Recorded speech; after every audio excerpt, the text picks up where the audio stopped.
네, 여러분 반갑습니다.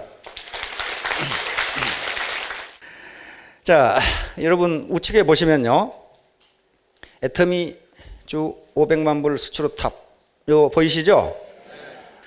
이게요, 수출도 무슨 어디 개발도상국 동남아시아에 수출한 게 아니고요, 세계 최고의 선진국인 미국, 캐나다, 일본에 수출한 액입니다. 그것도 금년 6월부터 했어요. 그러니까 내년에는요, 내년에는 아마 1,000만 불이 내년이죠. 내년에는 1,000만 불 이상이 될 걸로 그렇게 생각합니다. 이건요, 엄청난 국가 경제에 대한 기여입니다. 왜냐하면요, 지금 엊그제 우리 그 수출날 행사에서 이명박 대통령께서 1조 달러 수출을 굉장히 강조하셨죠. 이건 어마어마한 의미가 있습니다. 일반적으로요, 국민소득이 어떻게 결정되는 것이냐, 우리 국민소득 2만 불이니 뭐 어쩌고 그러는데요, 국민소득 결정 방정식이 있습니다. 이런 또 방정식이 나오면 골치 아픈 분들이 많이 계시죠. 아이고 또 수학 시간. 그런데 이건 수학이 아닙니다. 국민소득 결정 방정식은요, C 플러스 I 플러스 G 플러스 X 마이너스 M 이렇게 됩니다.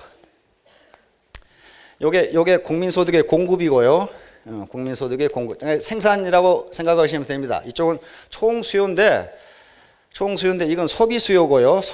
소비고, I는 투자고, 요건 G는 정부지출입니다. 정부지출이고요. X는 엑스포트 수출이고요. 요건 수입입니다. 그러니까 요게 국민소득의 1년 동안의 공급이 어떻게 되느냐면요, 우리 국민들이 소비한 거 생산해 줘야 되잖아요. 그렇죠? 그리고 투자 수요, 투자한 거, 다시 말하면 건물 짓고, 뭐 건물 지으려면 콘크리트도 있어야 되고, 뭐 시멘트도 철근도 있어야 되고, 별거 다 있어야, 모래도 있어야, 그렇죠? 투자 수요. 그리고 정부 지출 수요. 정부가 예산 지출하잖아요. 지출. 그다음에 여기까지가 국내 경제고요. 국내 시장에서 이루어지는, 국내에서 내국에서 이루어지는 지출입니다. 지출, expenditure라고 하는데, expenditure. 지출이고요. 이쪽 부분이 해외 부분입니다. 해외 부분인데요, 우리 대한민국은 국내 시장만 가지고는 경제 성장을 일정률 이상 할 수가 없어요. 시장이 작기 때문에. 그러면 세계 시장을 상대로 하잖아요. 다시 말하면 수출이라는 것은 뭐냐면요, 우리가 생산 능력을 가지고 있는데, 공급 능력을 가지고 있는데, 우리 국민들만 가지고는 소비가 안 되니 우리 제품을 해외 사람들이 소비해 주는 게 수출이에요. 그렇잖아요. 그 다음에 이 수입은 다른 나라에서 생산한 걸 우리가 소비해 준 게 수입이란 말이에요. 지출해 준 게. 그래서 이 두 개를 빼주면은요, 수출해서 수입을 빼주면 우리가 얼마나 더 많이 우리가 만든 걸 내보냈느냐 하는 게 나오잖아요. 그래서 이게 총수요가 됩니다. 이게 총수요가 돼요. 소비수요, 투자수요, 정부 지출수요, 그 다음에 수출수요, 순수출 이렇게 됩니다. 이걸 합해주면 여기서 공급, 국민소득의 생산이 나옵니다. 그러면 내년에 경제가 성장하려면 이것들 중에 뭔가가 커지면 성장을 해요. 그렇잖아요. 이쪽에 공급이 늘어나잖아요. 왼쪽에. 국민들이 소비를 열심히 하든가, 기업의 투자가 늘어나든가, 정부 지출이 늘든가, 수출이 늘어야 되는데, 요 국내 수요가 느는 데는 한계가 있어요. 정부 지출을 늘릴 수 있는 방법은 있습니다. 우리 자본시장에, 증권시장에 국채를 몽땅 찍어가지고 왕창 팔아가지고 돈 왕창 끌어들여서 돈 쓰면 정부가 지출을 해요. 그런데 그거 어떻게 해야 돼요? 나중에 세금으로 갚아야 되고, 너무 요게 많아지면 또 뭐가 되냐면요, 인플레가 돼요. 그래서 함부로 할 수가 없어요. 함부로 할 수가 없으니까 안정적으로 성장을 하기 위해서는 요 수출이 늘어져야 돼요. 수출이. 그래서 우리나라의 수출을 뭐라고 부르냐면 성장 동력이라고 부릅니다. 성장의 엔진 오브 그로스라고. 이게 수출이에요. 성장 동력이거든요, 저게. 그래서 이 수출이 그만큼 중요해요. 그런데 이 다단계 회사에서 500만 불을 달성했어요. 첫 해. 그것도 6월부터 그랬어요. 그래서 내년 되면 1,000만 불이 넘어갈 겁니다. 이건요, 국민경제, 국가경제에 엄청난 파워를 주는 겁니다. 세계 모든 물건이 들어와 있는 미국 시장, 캐나다 시장, 그리고 까다롭기로 저명한 일본 시장에 수출한 거예요, 이게. 거기서 500만 불을 달성했다는 것은 다단계 업체로서는 역사상 없었던 일입니다. 앞으로도 없을 거고. 그래서요, 이 수출에 기여하고 있는 업체다. 그리고 내년에는 더 많아질 거다.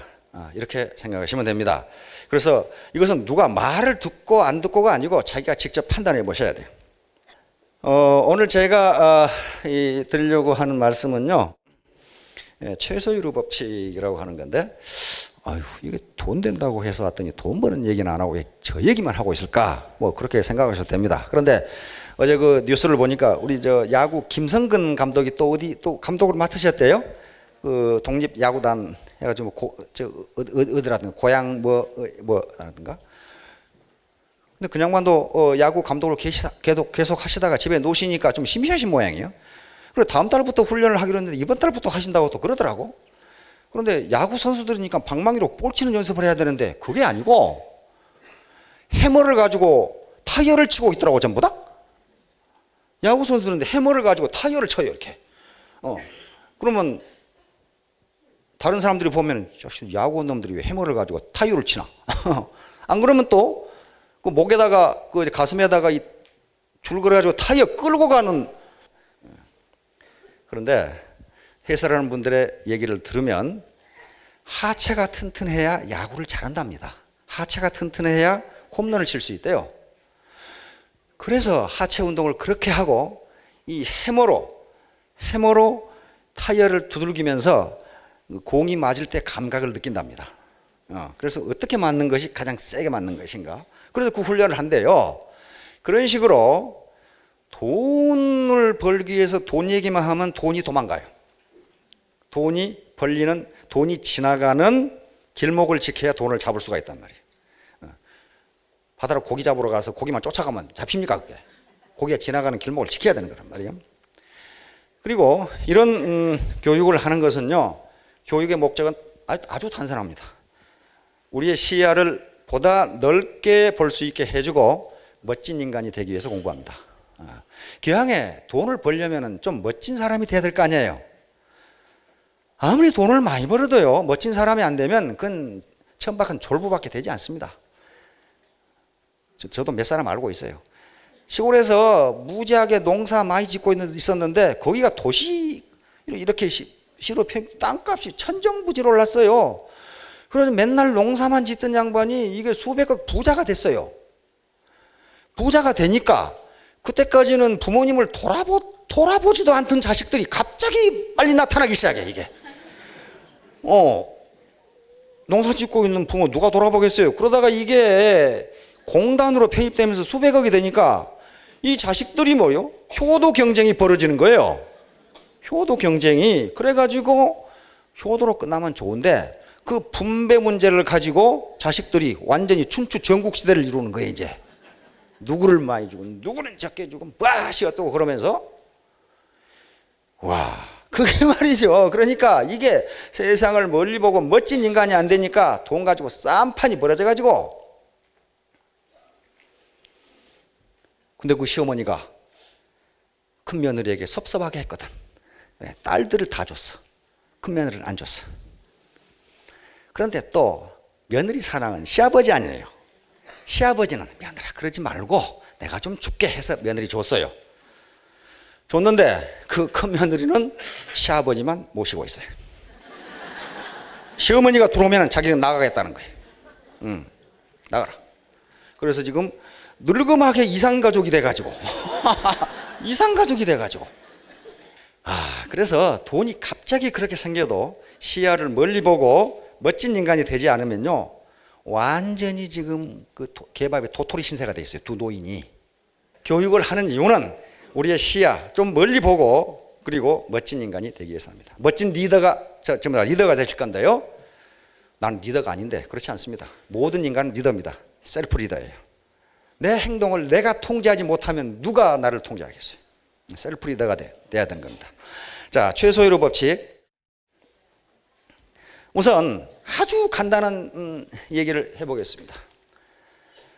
A라는 회사에서 처녀 10명하고 B라는 회사에서 총각 10명하고 소개팅을 하기로 했어요.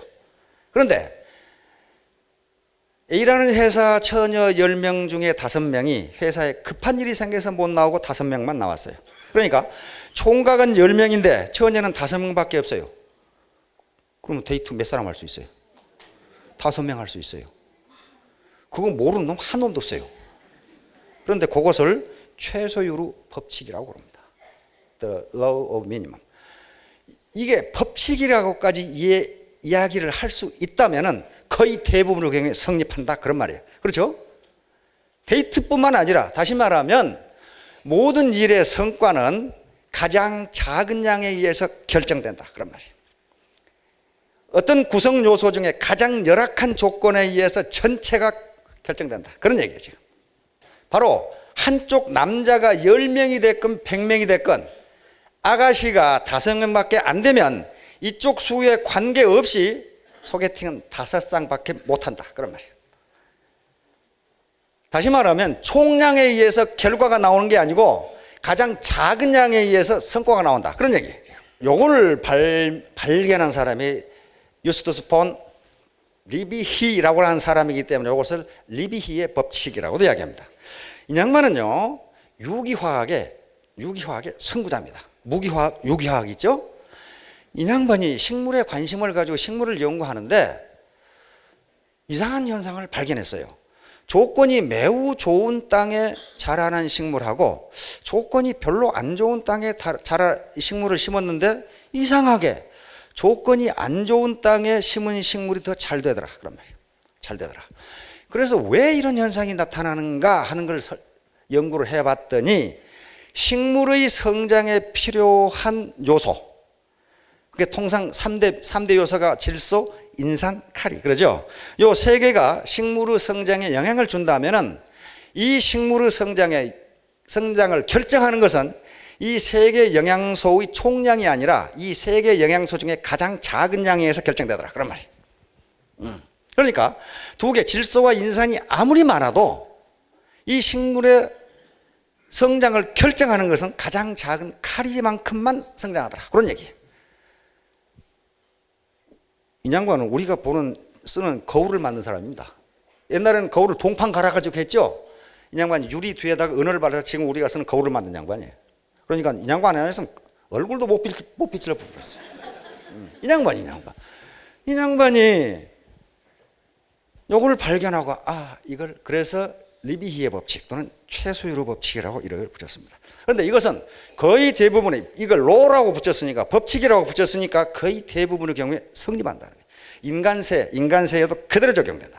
여기 미시적 차원과 거시적 차원이 있는데 무슨 말이냐면은 식물이 자라는데 예를 들어서 질소, 인산, 카리 요 세 개 영양소가 필요하다고 하면 이 식물은 세 개 영양소 중 가장 작은 양에 의해서 성장이 결정될 뿐만 아니라 식물이 자라는 데는 거시적으로 영양분도 필요하고 햇빛도 필요하고 온도도 필요하고 물도 필요하고 그렇죠. 요게 필요한데 영양분, 물, 햇빛, 온도 이렇게 있으면 이 중에 가장 나쁜 조건에 의해서 이 식물은 성장이 결정된다 그런 말이에요. 아무리 다른 조건이 좋아도 햇빛이 안 비치면 그놈의 식물은 안 된다 그런 말이에요. 그게 가장 나쁜 조건이면은 아무리 영양분이 많고 그 다음에 햇빛이 비치고 그래도 온도가 안 맞으면 그놈의 식물은 거기서 끝난다 그런 말이죠. 가장 나쁜 조건에 의해서 결정된다. 미시적으로도 그렇고 거시적으로 그렇다. 우리 몸의 영양분도 마찬가지예요. 우리 몸의 영양이 만약에 이 탄수화물, 단백질, 그 다음에 지방질 그리고 비타민, 미네랄 이렇게 필요하다고 가정하겠습니다. 이 중에 탄수화물, 지방질, 단백질 이것은 풍부한데 미네랄도 풍부한데 비타민이 부족하면 요 하나 때문에 그 사람 건강은 이것에 의해서 결정된다 그런 말이에요. 그러니까 가장 나쁜 조건에 의해서 최종 결과가 나온다 그런 얘기거든요. 그런데 몸의 건강 상태도 마찬가지예요. 우리 몸에 오장육부, 심장이 다 있습니다. 그저 오장육부, 장기가 다 있어요. 그런데 심장 튼튼해, 밥통 튼튼해, 창자 튼튼해, 다 튼튼한데 간이 시원찮다. 그러면 가장 시원찮은 간에 의해서 그 사람 건강이 결정된다 그런 말이에요. 다른 게 아무리 튼튼해도 가장 약한 요소에 의해서 성과가 나온다. 이게 최소율의 법칙입니다. 마찬가지로 재능과 노력, 이것도요, 이게 아주 무지무지 중요한데, 많은 학자들이 연구를 해보니까 재능이 100인 사람이 1만 시간 노력을 하면은 재능 100이 나타난다는 겁니다. 그런데 재능이 100인 사람이 그 이하로 노력을 하면은 그 100이 안 나타난다는 거예요. 그런데 재능이 50인 사람은 1만 시간이 아니라 100만 시간을 노력해도 50 이상 그 능력이 안 나타난다는 거예요. 이게 최소율의 법칙이에요. 자, 그러면 나는 이거 맨날 실패만 하고 이랬으니 이거 해봐도 또 실패구나. 근데 그렇지 않아요. 그렇지 않다는데 네트워크 마케팅 다단계 묘미가 있어요. 왜냐하면 네트워크 마케팅에서 혼자 뛰면은요, 그것밖에 안 나타납니다. 구멍가게에서 실패한 사람은 또 실패해요. 예. 그냥 비즈니스 능력은 그것밖에 안 되거든요. 그런데 이게 네트워크를 형성하게 있어요. 네트워크, 협력에 의해서 하나의 초유기체를 형성하게 되면요, 협력에 의해서 초유기체를 형성하게 되면요, 여기서 시너지가 나옵니다. 시너지 효과가 나오기 때문에, 즉 다시 말하면 이분의 능력 30, 50, 80 이렇게 다 있는데 이게 합해지면 수백이 된다는 거예요, 능력이. 그렇게 하지 않고 혼자 뛰면 절대로 성공 못합니다. 삼성이나 LG나 SK나 거기 들어가 있는 인적 자원하고요, 인적 자원의 퀄리티를 비교하면요, 1대1로 하면 게임이 되질 않아요. 게임이 되지를 않는데 어떻게 3년 만에 1000만 원이 가능하고 100일 만에 200만 원이 가능하냐? 그건 시너지 효과 때문에 그렇습니다. 내 능력에 의해서 그렇게 되는 건 아니에요. 자, 나무통에 채울 수 있는 무르양, 이게 최소율의 법칙을 가장 명확하게 나타냅니다. 나무통에요, 여기서 보는 바와 같이 나무통의 길이가 제각각이에요. 제각각. 이렇게 각각이죠. 요건 예를 들면 우리 이제 미네랄 중심이라 했습니다. 이렇게 칼슘, 그다음에 요 염소, 철, 모리브댕, 이런 거, 징크, 또는 마그네슘 이렇게 돼 있는데, 요게 뭔가 하나가 적으면 요것에 의해서 건강이 결정된다. 여기다 백날 물 부어봐요. 저기 차겠어요? 안 찹니다. 그래서 가장 열악한 조건에 의해서 최종적인 성과가 나온다. 자, 다음에 부분이 전체를 규정합니다. 그래서 가장 열악한 조건에 의해서 결정된다 그 말이에요. 식당에 가서 밥을 먹었더니 어떤 사람 곰탕에 파리가 빠져 죽었다. 다른 것은 다 깨끗하고 요것만 나빠. 그런 놈 없다 그 말이야. 이 식당의 위생 상태가 엉망이로구나. 이렇게 돼버려요. 부분에 의해서 전체가 규정이 돼요. 마찬가지로 썩은 사과와 거짓말쟁이. 사과가 10%가 썩으면 썩은 사과입니까? 성한 사과입니까? 썩은 사과예요? 왜? 90%가 성한데. 그렇죠? 사과가 1%만 썩어도 그 좋지 않은 조건에 의해서 사과 전체가 규정이 돼요. 요건 썩은 사과. 이렇게 규정이 돼요. 아니야, 99%는 성해. 그런 사람은 없어요. 마찬가지로 인간도, 이 젊은이는 굉장히 지금요, 이 거짓말을 안 하게 정직하게 생겼는데, 가정을 합시다. 이 젊은이가 90%는 참말을 하는데 10%는 거짓말을 한다. 그러면 90%를 믿고 10%를 안 믿는 게 아니라 전체를 안 믿어요. 저 새끼 거짓말쟁이. 그렇게 안 믿어버려요. 사실은 90%를 참말을 하기 때문에 다수결 원칙에 의하면 이 사람은 정직한 사람이에요. 그렇잖아요? 그런데 인간은 그렇게 생각하지 않는다. 가장 나쁜 조건에 의해서 그 사람 전체를 규정해버린다. 쇠사슬의 강도 마찬가지. 쇠사슬이 쭉 있는데 각 쇠사슬이 100개가 있는데 그 중에 99개는 100톤을 유지할 수 있고 1개가 50톤밖에 유지 못한다면 그 쇠사슬의 강도는 50톤입니다. 99개가 100톤을 유지해도 아무 소용없어요. 50톤. 이렇게 가장 약한 것, 가장 열악한 조건에 의해서 결정된다. 그런 얘기. 조직의 평판도 마찬가지예요. 조직의 평판도 어떤 조직에 100명의 사원이 있는데 90명은 매우 친절한데 10명이 매우 불친절해. 그러면 저 회사의 친절도는 90%다. 그렇게 안 해요. 엉망이로구나. 이렇게 되는 거예요. 열악한 조건이 전체를 규정해버려요. 전체를 규정해. 마찬가지예요. 10개 물건을 파는데 9개는 품질이 좋은데 1개가 나쁘다. 그러면 저 회사의 제품의 90%는 좋아. 그렇게 이야기하는 게 아니에요. 저 회사는 불량 제품을 팔아. 이렇게 돼버린다. 그 말이에요, 지금. 마찬가지로 기업 이미지도 그런 식이란 말이에요. 그런 식으로 가장 나쁜 조건에 의해서 그 전체가 규정이 돼버려요. 사람들이 그렇게 생각한다 그 말이에요. 그렇게 생각하는 것이 옳으냐 그르냐의 문제가 아니에요. 지금 그렇게 생각한다. 자, 다음 인재와 최소로 법칙. 요 스펙과 최소로 법칙도 마찬가지예요. 오늘 스펙이란 말을 많이 쓰는데요. 또 드라카라든가 이런 세계적인 학자들은 단점을 생각하지 말고 장점을 개발하라 그런 말을 합니다. 근데 그 말은 맞는 말인데 잘못 이해하면 안 돼요. 만약에 자기가 하는 일에 결정적 약점이 있다면 아무리 다른 곳의 스펙이 깊고 넓어도 그 약점에 의해서 그 사람 평가가 나와버려요. 일은 무지무지하게 잘하는데 술만 먹으면 주사가 있다. 새끼 술주정뱅이자고. 이렇게 된단 말이에요. 결정적 약점이 있으면 안 돼요. 그리고요, 학자들의 연구에 의하면 좋아하는 것과 잘하는 것은 다르답니다. 부모들이 자녀들에게 좋아하는 일 하고 살게 해줘야지. 그 말은 맞는데 그 좋아하는 일을 잘하는가를 봐야 된다는 거예요. 잘하는가.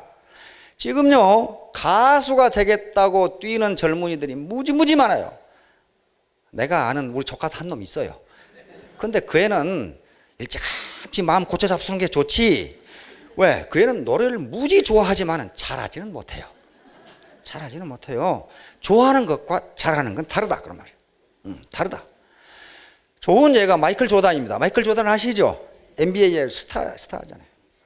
그런데 자기 아버지가 교통사고로 죽고 하면서 NBA를 떠났죠. 시카고 불스 떠났죠. 그런데 마이클 조던이 제일 좋아하는 운동이 농구가 아니고 야구라네. 또 야구. 그래서 미 프로야구단에 들어갔어요. 들어갔는데 어떻게 됩니까? 메이저리그에는 올라오지도 못하고 마이너 리그에서 헤매고 앉았다가 아이고 이건 못하겠네 하고 나왔죠. 시카고 불스로 와서 다시 시카고 불스에 뛰니까 어떻게 됩니까? NBA 챔피언을 3번이나 해버렸죠. 분명히 마이클 조던이 좋아하는 건 야구지만 잘하는 건 농구라 이 말이에요. 요걸 아무리 좋아한다고 해도 자기 자녀의 자질이 그걸 잘할 수 있는지를 봐야지. 좋아한다고 무조건 시키면 그건 인생 자체가 실패할 수가 있어요. 왜? 잘 못하거든. 좋아는 해요. 좋아는. 좋아는. 그래서 이런 것들도 스펙을 발전시키는데 좋아한다고 무조건 시키면 안 된다. 그 다음에 이제 요 T형 인재, A형 인재를 설명을 해야 되는데요. 과거 농경 시대는요. 농경 시대는 일자형 인재면 됐습니다. 일자형. 다시 말하면 건전한 상식만 가지고 있으면요. 지식인으로 취급을 받고 사회적으로 대접을 받고 공무원도 할 수 있고 선생님도 할 수 있고 다 할 수 있었어요. 건전한 상식만. 왜? 이 당시 기술 수준이라든가 지식 수준이 그렇게 깊지가 못해. 아니, 그 당시 저 유전공학이 있던 것도 아니고 생명과학이 있었던 것도 아니고 농사 짓는 게 손 경험으로 했기 때문에 건전한 상식만 있으면 사회적으로 인텔리 대접을 받았습니다. 제가 아는 어떤 우리 당숙분도요, 중학교 나오셨거든. 중학교 나오셨는데 평생을 지식인 대접을 받으면서 자기가 지식인이라고 이렇게 살았어요.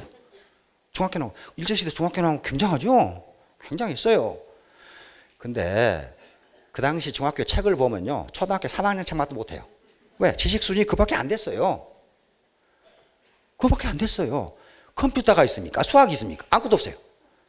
그런데 그 당시에 일반적 지식 수준이 그 정도였기 때문에 수평적으로 광범위한, 예를 들면 미국의 수도는 워싱턴이다, 이 정도만 알아도 와, 어떻게 그걸 아셨냐고 이렇게 하던 시대니까 건전한 상식만 있으면 지식인 대접을 받았고, 대학을 졸업하면 평생 지식인으로 대접을 받으면서 살았어요. 왜? 지식의 발전 속도가 느렸으니까.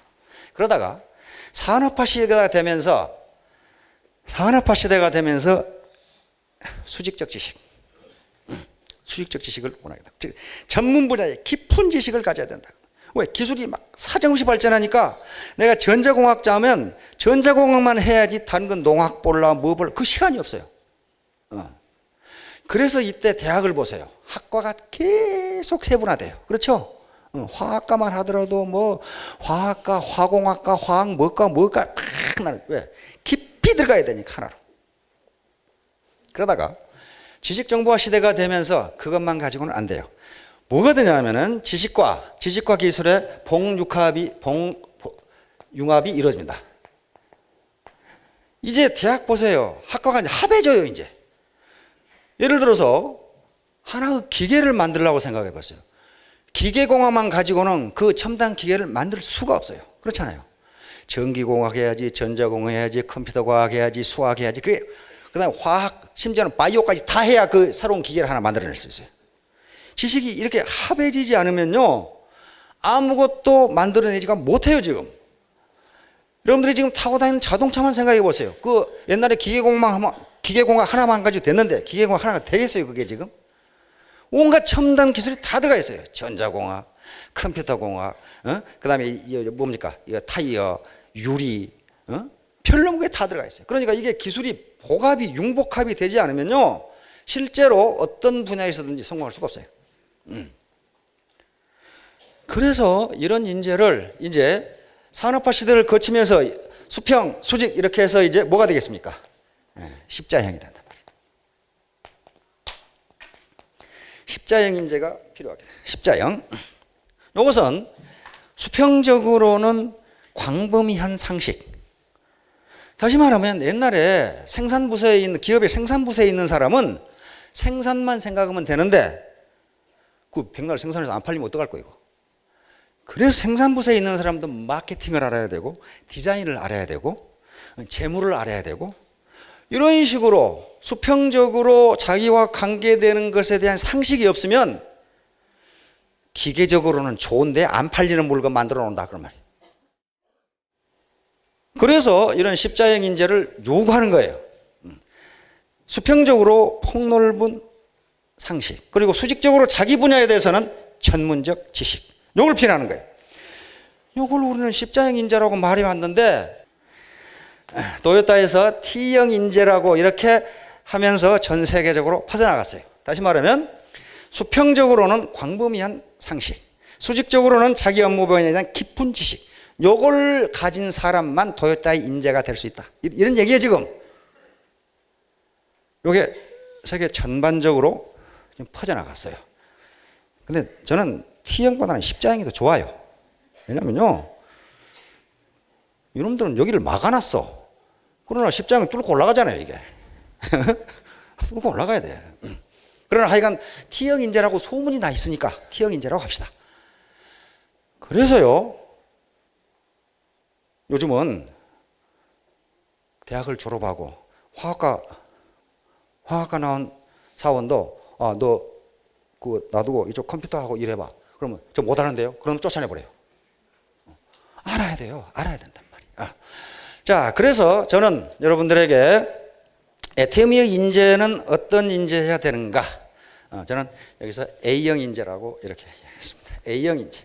이 T형 인재만 가지고 안 되고 A형 인재가 되어야 된다. A형 인재. A타입이 되어야 된다. A타입은요, 여러 가지 의미가 있는데요, 요게 묘하게 A자가 생긴 게 사람 인자. 사람 인자예요. 서로 기대고 있는 사람인데, 여기에 이렇게 가로막이 놓여 있어 가지고 사람 간의 소통이에요. 커뮤니케이션이 돼요. 요 네트워크 마케팅 또는 이 기업 조직에서요, 상하 수평적 소통이 안 되면, 커뮤니케이션이 안 되면요, 그 조직 망합니다. 망해요. 더군다나 네트워크 마케팅은 구성 인재들이 아주 각양각색이기 때문에 수평적 또는 수직적, 즉 스폰서와 파트너, 수평적 파트너 이렇게 회사 또는 이 사업자 커뮤니케이션이 안 되면요, 망해요. 그리고 돈 못 벌어요. 그래서 이쪽으로 이렇게 이게 삼각형 비슷한데요, 한쪽으로는 폭넓은 상식이 필요하고요. 이건 전문적 지식은 뭐겠습니까?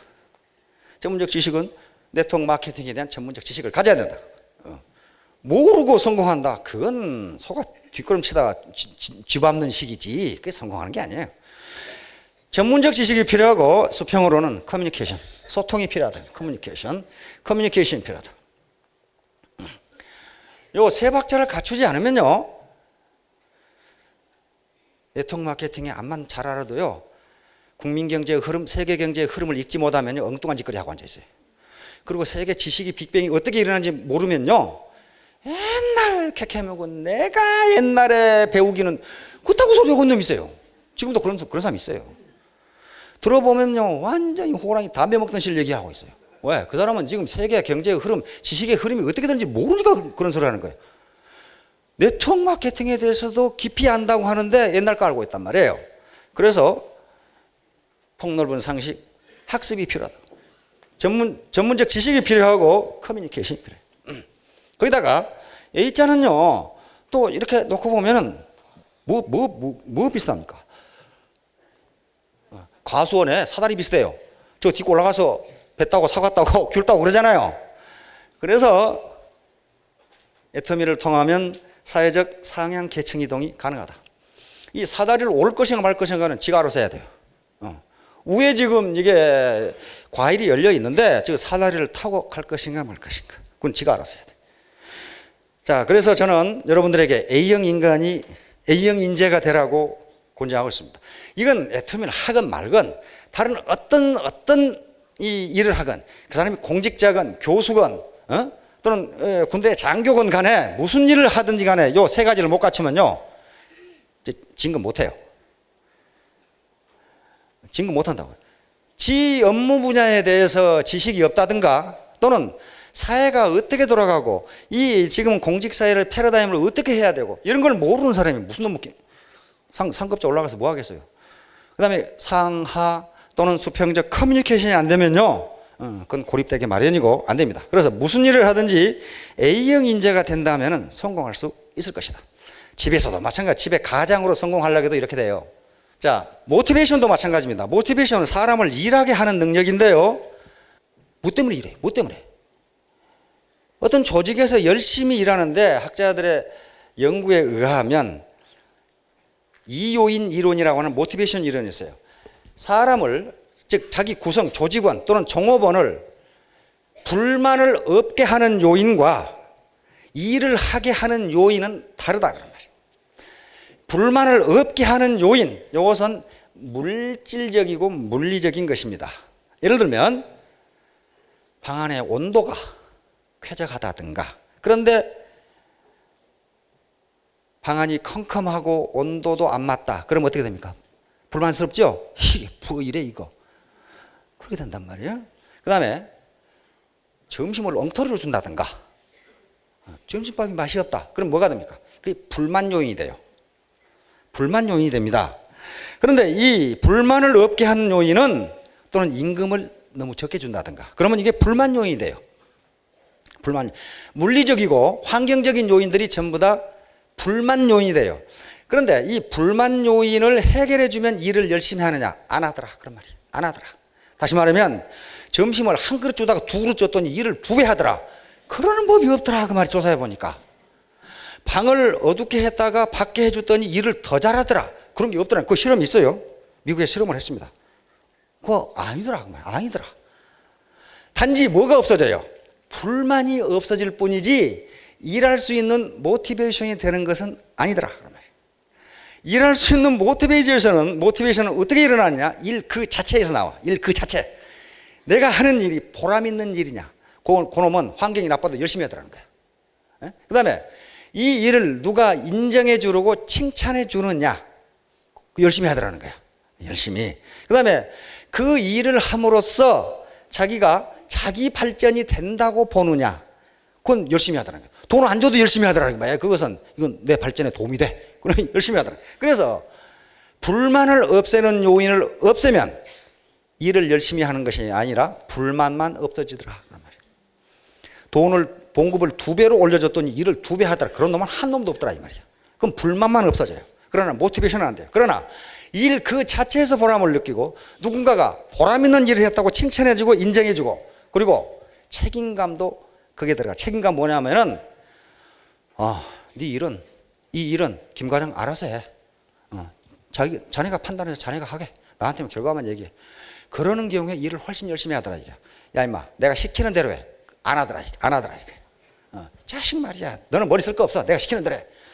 그러면은 모티베이션이 안 되더라는 거예요. 그래서 여러분들이 요 애터미 사업을 할 때도 아이고 내가 목구멍이 포도청이요. 그렇게 일을 하시면요, 목구멍이 포도청이 안 되는 순간 일을 안 해요. 그러나 이 일이 보람이 있고 내가 우리 부모님을 잘 모시고 우리 자녀들 할 수 있는 공부를 하게 해주고, 요게 보람이란 말이에요. 자기 실현이란 말이에요. 요것이 목표가 되면은 일을 더 열심히 한다. 요런 얘기, 모티베이션 이론입니다. 이제 성공과 최소의 법칙. 요 성공 함수는 제가 몇 번을 얘기했는데요. 무슨 일을 하든지 이제 애터미 사업을 중점으로 얘기하겠습니다. 성공을 하려면은요, 요 필요 조건과 충분 조건이 갖추어져야 됩니다. 여기서 R은 소득이고요. R은 소득이고 X는 제품입니다. 제품. Y는 시스템이고 Z는 절대 시간 투자고, 요 E는 운입니다. 운수, 재수. 그래서 요걸 함수식으로 써보면요, 앞에 뭔가 붙어 있겠지만은 이 K를 상수라고 하면요, 아마 X, Y, Z, E 이런 식으로 고부 형태로 되어 있을 것이다. 자, 고부 형태로 되어 있다는 것은요, 요게 K는 상수거든요. X, Y, Z. 이 고부 형태로 되어 있다는 것은, 이거 플러스가 아닙니다.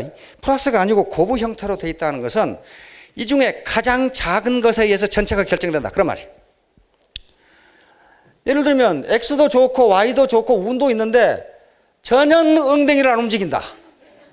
그 어떻게 성공을 하냐 말이에요. 그게 가장 좋은 조건에 의해, 작은 조건에 의해서 전체가 결정된다. 그런 얘기예요 지금. 마찬가지로 백날 열심히 뛰어도 X 제품이 엉터리다. 그거 됩니까? 그거 안 돼요. 암만 열심히 뛰어도 안 돼요. 그것은 안 되게 돼 있어요. 그래서 이 중에 요 변수가 이런 게 있는데 이 중에 가장 작은 것에 의해서 결정된다. 따라서 X, Y, Z 요것을 필요 조건이라고 그럽니다. 성공하기 위해서는 반드시 필요하다. 그러면 제품, 시스템, 그리고 시간 투자 반드시 필요한데 그렇게 한다고 성공하느냐 그 말이에요. 성공 못해요. 성공 못하는 경우가 있다. 뭐가? 이게 노이즈인데요. 재수가 더럽게 없는 경우에. 이게 운이에요, 운. 예, 운이라는 게 있어요. 이게 운입니다, 운. 재수가 더럽게 없는 경우에 안 돼요. 내가 늘 강조를 하는 게, 재수 없는 놈은 뒤로 넘어져도 코가 깨져요. 왜 뒤로 넘어지는데 코가 깨져요? 뒤통수가 깨져야 되는데. 그 재수가 없어서 그런단 말이에요. 그러나 재수가 있는 놈은 쇠똥에 미끄러져도 이뿐이 치마 밑으로 넘어진다고 말이에요. 그 얼마나 횡재예요, 그거. 자기가 일부러 넘어진 건 아니에요. 쇠똥이 미끄러졌어요. 미끄러졌는데 이뿐이 치마 밑으로 넘어졌다. 그러면 이분이 치마 밑으로 넘어졌으면 그 다음 스텝을 어떻게 할 것은 지가 알아서 해야 돼. 지가 알아서 해야지 그걸 어떻게 하라고 누가 가르쳐줘요, 그것을. 예? 여러분들은 다행히 애터미의 정보를 들었고 운이 좋은 거예요. 왜냐하면요, 이런 회사는 내가 보니까 없어요. 진입비가 없어요. 유지비가 없습니다. 진입비라는 게 여기에 등록하려면 제품을 얼마 이상 사야 된다는 거 지금 암에 들고 다 그렇게 해요. 그렇죠? 그리고 수당을 받기 위해서 한 달에 물건을 얼마 이상 사야 된다는 규정이 있어요. 그거 안 사면 안 줘요. 아무것도 안 줘요. 그러니까 근데 애터미는 그런 게 아무것도 없어요. 하고 싶으면 하고 말고 싶으면 말고 그렇게 돼 있어요 지금. 그래서 이런 회사, 그 다음에 장인순 박사라는 분이 우리하고는 전혀 모르던 시대에 무슨 해모임을 만들고 그런 연구를 하고 있었어요. 그냥 그거 연구 안 해도 원자력 연구소장이니까 봉급 다 나와요. 그거 하면서 고생 무지 하셨거든요. 그냥 그거 연구하느라 머리가 하얘진 것 같아요. 별로 좋지 않은 머리 가지고 계속 쓰다 보니까 이게 이제 그게 우리의 운이에요. 우리가 그걸 연구를 하라고 그랬습니까? 뭐라고 그랬습니까? 우리의 운이라고요, 그게. 운. 그 다음에 SBT라는 회사를 설립해가지고 애터미에 그걸 팔도록 했어요. 그것도 대단히 우연한 기회에 그렇게 됐거든요. 우연한 기회에. 그게 우리는 단지 그걸 애터미에게 파란 소리도 안 했고, 그런데 우연히 그 정보를 듣고 여기 왔어요. 다시 말하면 이분이 치마 밑으로 넘어진 거예요 지금. 여기서 어떻게 할 것인가, 계속 허우적거리면서 이분이 치마만 보고 있을 것인가, 그건 알아서 하실 일이고. 자, 그러면 요걸 이제 리덕션 해봅시다. 요거 좀 더, 인간은 복잡한 건 잘 이해가 안 돼요. 매우 간단하게 해야 이해가 돼요. 그걸 환원주의라고 합니다. 환원주의. 세상을 음과 양으로 나눠버린다든지, 오행, 화수, 목, 금, 토, 오행으로 나눠버린다든지 하는 것은 세상이 하도 복잡하니까 그것을 간단하게 이해하기 위해서 그렇게 만든 겁니다. 그러면 여기서 K는 상수고 X는 제품이기 때문에 제품은 사업자가 결정할 수 있는 성질의 것이 아닙니다. 회사가 기본 컨디션이고 이것은 이 사업을 할 것인가 말 것인가를 여러분들이 결정을 할 때 제품을 판단을 하셔야 돼요. 이건 할 만한 가치가 있다 하면 하시고 없으면 그만두는 게 좋습니다. 그래서 이 제품과 그 다음에 상수, 이것은 이것을 K 상수로 놓을 수가 있습니다. 그 다음에 이건 시스템이고 이건 투자고 E는 재수가 좋다고 생각하면 그 값이 1이니까 1이면 상수로 없어져요. 그렇죠? 그래서 소득은 이렇게 결정된다. 그 말이에요. 소득은 이렇게 결정된다. 문제는 이제 시스템하고 투자인데요. 시간 노력인데 시스템은 두 가지가 있습니다. 하나는 회사의 보상 시스템이라든가 회사의 가격 시스템, 품질 시스템, 교육 시스템, 이벤트 시스템 등등 또 물류 시스템. 이건 회사가 가지고 있는 시스템이기 때문에 개인 사업자가 어떻게 할 수 없는 부분이에요. 그렇잖아요. 개인 사업자가 자기 보상 플랜을 만들 수는 없잖아요. 그렇죠? 그래서 개인 사업자 입장에서는 이 시스템은 회사 시스템은 기본 컨디션입니다. 주어진 조건이에요. 그러나 그것만 가지고는 성공 절대로 못합니다. 자기 시스템을 만들어야 돼요. 자기 시스템을 만들지 않으면요, 일반 회사의 시스템 속의 하나의 부품, 분자처럼 돼가지고 이건 성공 못해요. 반드시 자기 시스템을 만들어야 돼요. 자기 시스템을 만들어요. 회사 시스템 기본 컨디션으로 하고 자기 시스템을 만들어요. 자기 시스템. 그래서 자기 시스템, 나를 중심으로 해서, 나를 정점으로 해서 이 시스템을 만들어 가지 않으면요, 성공 못 합니다. 그런데 개인은 어떤 회사라든가, 삼성전자다. 자기 시스템 못 만들어요. 어떻게 자기가 자기 부서 마음대로 만듭니까? 그건 안 돼요. 본부에서 만들라는 대로밖에 못 만들어요. 그러나 이것은 자기 마음대로 시스템을 만들어 갈 수가 있어요. 이 시스템을 만들지 않으면요, 평생 소득이 되질 않습니다. 되질 않아요. 시스템을 만들지 않으면 마치 구멍가게나 또는 회사원처럼 자기 노동 투입해서 자기 팔아서 오는 수익 그것밖에 없어요. 그렇게 되는 경우는 노동 투입이 끝나면 소득이 제로가 됩니다. 그렇죠? 자기 시스템을 가지고 있는 경우에는 자기 노동 투입이 끝나도 역시 마찬가지 소득이 들어옵니다. 그래서 반드시 자기 시스템을 가져야 돼요. 그래서 이제 결국은 사업자의 성공은요, 두 가지 변수에서 결정되는데, 하나는 자기 시스템을 얼마나 크고 양질로 만드느냐. 이건 누가 못 해줘요. 근데 혼자 하는 게 아니에요. 누가 같이 합니까? 스폰서, 옆에 파트너하고 같이 합니다. 같이 하는데 자기가 엉덩이 붙이고 있으면 자기 밑에 해주느냐? 안 해줘요. 같이 해야 된단 말이에요. 같이 하면은, 혼자 하면은 능력이 0.5밖에 안 되지만 같이 하면 2가 나오고 3이 나올 수 있다. 그런 말이에요, 지금. 그래서 요 시스템 속에 다시 또 다른 서브 시스템이 계속 있는 거예요. 이 시스템을 어떻게 크게 양질의 시스템을 구축하느냐, 그러기 위해서 내 노동 투입을 얼마나 하느냐, 요거에 의해서 소득은 결정된다. 시스템 구축과 노동 투입 시간은 동전의 양면입니다. 가만히 있는데 시스템이 구축됩니까? 안 돼요. 반드시 노동 투입을 해야 시스템이 구축되고, 이 노동 투입이 구멍가게나 또는 이 전문직이라도 관계없으나 의사나 우리 아들 한의사인데 이 자식 출근 안 하면 돈 하나 못 벌어요. 지가 한의사지만은요, 자기 노동 투입이 있어야 돈이 들어와요. 그 시스템이 돈 벌어주는 게 아니에요, 지금. 그런데 시스템을 갖추면은 시스템이 돈을 벌어줍니다. 모두에게. 자, 요것이 있기 때문에 여기서 최소율 법칙이라는 것은요, 가장 이것도 열악한 조건에 의해서 결정된다, 그런 말이에요. 아무리 노동 투입을 많이 하고 제품이 좋고 회사 시스템이 좋아도 자기 시스템이 형편없으면요, 그것에 의해서 자기 소득 수준이 결정돼 버려요. 다른 거 아무리 좋아도 그렇다고 말이에요. 그래서 제품은 기본 컨디션이고 회사 시스템은 기본 컨디션이면은 여러분들이 하셔야 될 것은, 우는 이제 정보를 얻었으니까 일이라고 가정하자 말이에요. 그렇지만 자기 시스템과 자기 노동 투입, 이것에 의해서 소득이 결정될 것이다. 일반 회사는 그렇게 안 됩니다. 암만 열심히 해도요, 봉급 딱 정해져 있어요. 자, 공무원도 마찬가지예요. 그래서 공무원사에서 도덕적 해이가 일어나는 게, 아이고 백날 해봐야 그 봉급 안 올라가요. 직급이 올라가야지. 자, 다음. 자, 속도와 속력입니다. 똑같은 것 같은데요, 속도와 속력은 다릅니다. 속도와 속력은 영 달라요. 자, 여기 집이 있고 회사가 있어요. 집에서 회사로 가는 방법이 세 가지가 있다고 가정하겠습니다. 가정하면요, 이렇게 가고, 이건 100m, 이렇게 200m, 150m예요. 그런데 이 세 사람이, ABC 세 사람이 똑같이 회사에 도착했다. 이렇게 가정합시다. 똑같이. 아침, 이거 막, 8시에 출발해가지고, 동시에 8시 20분에 딱 도착했다. 이럴 때 속도와 속력이 어떻게 되느냐 하는 거야. 속도는요, 벡터량이라고 하는 양인데, 또 이게 또 이 물리량인데, 또 저런 얘기를 왜 하는 거. 나중에, 고등학교 다니는 자녀한테 물어보면, 그거요? 이렇게 설명해 줄 거예요. 벡터량은요,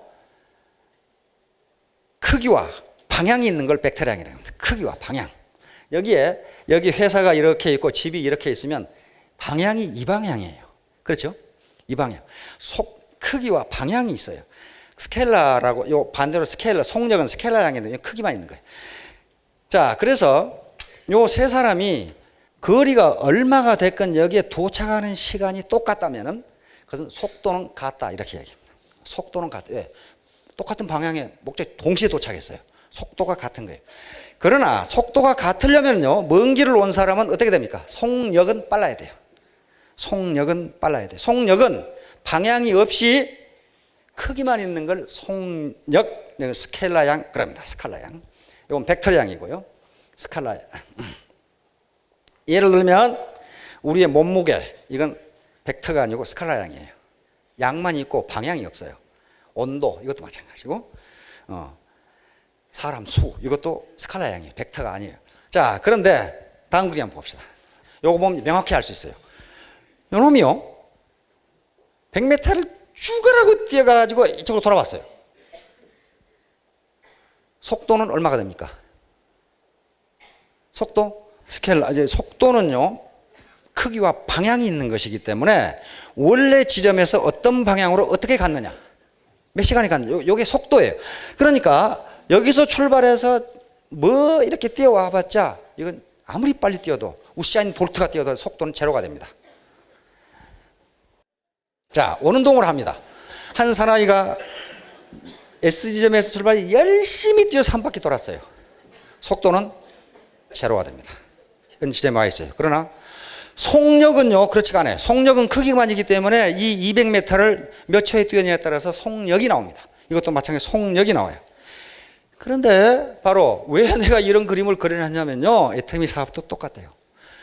죽으라고 뛰는 사람이 있는데 결과가 아무것도 없어요. 죽으라고 뛰었는데 여기 와 있어요. 여기가 있어요. 뭐가 없기 때문에 그래요? 방향성이었기 때문에 그렇습니다. 방향성이었기 때문에 그래요. 앞에 그림에서 사실은 회사 직선으로 뛰어야 되는데 올바른 방향으로 뛰면은 힘도 안 들이고 할 수 있는데 내가 알거든. 그러면서 천방지축으로 뛰다 보니까 피곤하기만 하지 결과가 별로 없다. 그런 말이에요, 지금. 사업자들 보면요, 정말 무시무시하게 뜁니다. 무시무시하게 뛰는데 결과가 달라요. 왜 그럴까요? 한 사람은 방향을 보고 뛰었고 한 사람은 아무렇게나 뛰다 보니까 아무렇게나 뛰다 보니까 이런 상황이 돼요. 따라서 속도를 가져야 되는 거지 속력을 가져가지고는요 결과가 안 나와요. 자, 그래서 꼬리가 개를 흔든다. 이것은 노벨상을 받은 경제학자가 한 얘기입니다. 아주 적은 부분이 전체를 결정해 버린다. 이건 가격 이론이거든요. 한계량이 전체를 결정한다. 임계량이 전체를 결정한다. 컵에다 물을 담아보세요. 그러면 넘칠까 말까. 그런데 한 방울 딱 들으니까 팍 넘쳐. 그 한 방울이 꼬리예요. 그것이 전체를 넘치게 만들어버린다. 말이에요. 그래서 애터미 사업을 하건 무슨 사업을 하건 모든 스펙을 다 기를 수는 없지만은 그 일과 관계되는 결정적인 약점이 있으면 그 일의 성과는 그 약점 수준 밖에는 안 된다. 그런 얘기죠. 요 개꼬리, 진돗개 꼬리 같은데 요게 몸 전체를 흔들어 버린다. 자, 다음. 예. 그래서 균형이라는 게 매우 중요합니다. 균형. 우리가 균형 잡힌 삶을 지향하고 있죠. 애터미에서 잘 살고 사랑하고 배우고 환경에 기여하고 그렇죠. 잘 살고 사랑하고 배우고 환경에 기여하고 이렇게 되는데 가장 기초가 되는 것은 배우고입니다. 배우고. 사랑한다는 것은 내 부모, 형제, 이웃, 가난한 사람들을 사랑해서 돈도 대주고 병원에 치료비가 없으면 대주고 요 사랑인데 그거 하려면 어떻게 돼야 돼요? 돈을 벌어야 될 거 아니에요. 또 환경에 기여하려면은 양로원도 방문하고 그다음에 뭐 또 해주고 어린이집도 방문해서 뭐 또 해주고 하려면 돈이 있어야 될 거 아니에요. 잘 살려면 돈이 있어야 돼요. 그런데 그 기초가 되는 게 알아야 된다.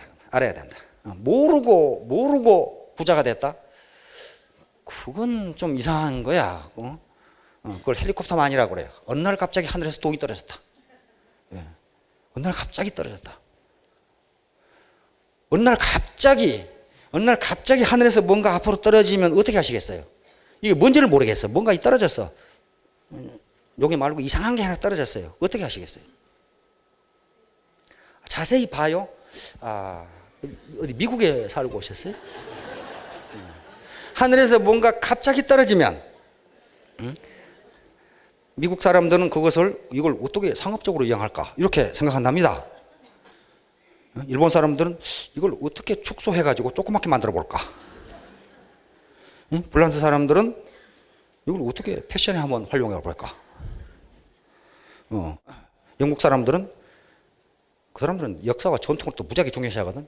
역사적으로 이것이 옛날에도 떨어졌는가 이렇게 연구하는데 한국 사람들은 뭔가 이상한 게 하나 떨어지면 일단 먹을 수 있는 건지 없는 건지 맛을 보고 그게 먹고 사니즘이야. 가장 강한 이데올로기가 먹고 사니즘이에요. 먹고 살아야 되겠다 그런 말이에요. 지금 일단 먹고 살아야 사랑도 베풀고 환경에 기여도 하고 그렇게 될 거 아니에요. 먹고 살려면 알아야 된다.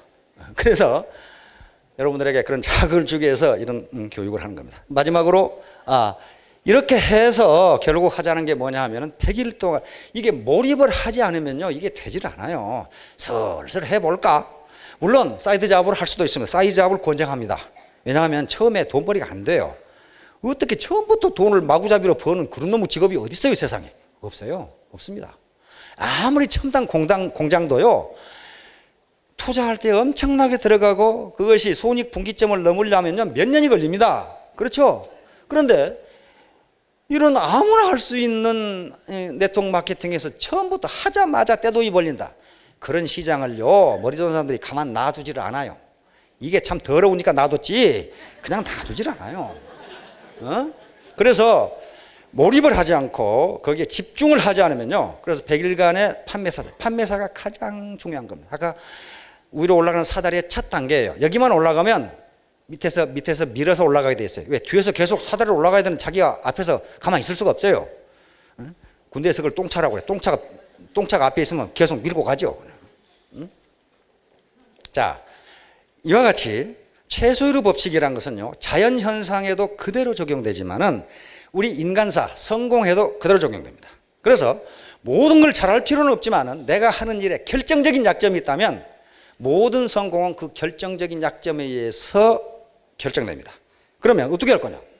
나는 이것도 말도 잘 못하고 지식도 별로 없고 학력도 없고 그래서 네트워크를 형성해서 협력을 해서 하나의 신의 초유기체를 슈퍼 오가니즘을 형성하라는 거예요. 그렇게 되면 같이 성공합니다. 같이. 나는 똑똑하니까 나 혼자 할 수 있거든. 그 사람 성공 못합니다. 자, 여러분 모두 성공해서 큰 부자가 되시기 바랍니다. 감사합니다.